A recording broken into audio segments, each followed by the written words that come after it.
हम लोगों को ये कह रहा है कि तुम काम करने आओगे, ये तुम्हारी मजबूरी है, लेकिन पैसे दोगे, इससे अमेरिकियों को मौका ज़्यादा मिल सकता है क्योंकि तुम्हें पैसे देना अमेरिकी कंपनियों को महँगा पड़ सकता है, जिससे अमेरिकी कंपनियों को अमेरिकियों को ही नौकरी देने में सहूलियत मिल सकती है।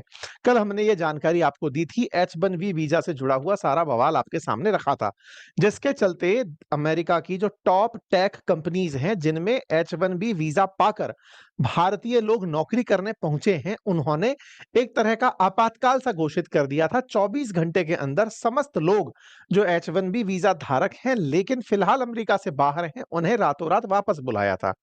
कहा था कि अगर 1 दिन भी लेट हो गए, तो आप लोगों को 88 लाख रुपए देने पड़ जाएँगे। इसलिए H-1B वीज़ा धारक और H-4 बोले तो परिवारजन जो आश्रित हैं H-1B वीज़ा धारकों के, अगर वो आना चाहते हैं तो 24 आवर्स के अंदर पहुँच जाएँ, यानी कि 21 सितंबर को डेडलाइन रखी थी।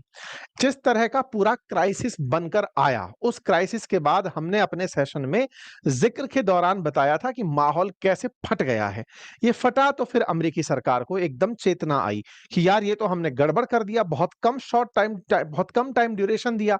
लोग हँसेंगे, हमने अपने सेशन में भी ज़िक्र करते हुए बताया था, पूरा डिटेल आपको दिया था।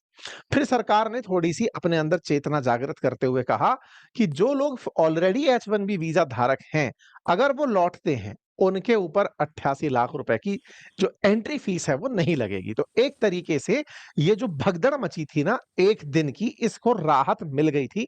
अल सुबह हमने ये जानकारी अपने ट्विटर हैंडल पर आपको दे दी थी। लेकिन इन्होंने रायता तो फैला दिया था, 88 लाख रुपए की जानकारी दे दी थी।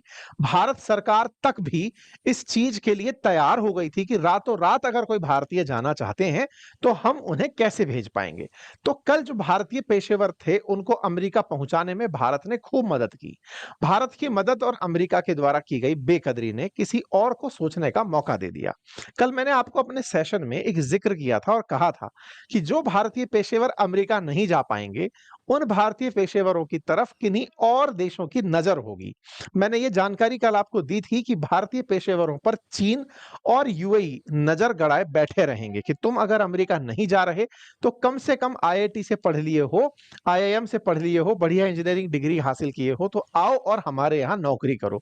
तुम्हें तो अल्टीमेटली लेबर ही तो बनना। उठाकर देख लें, 21 सितंबर की खबर है। खबर ये है कि चाइना ने बिल्कुल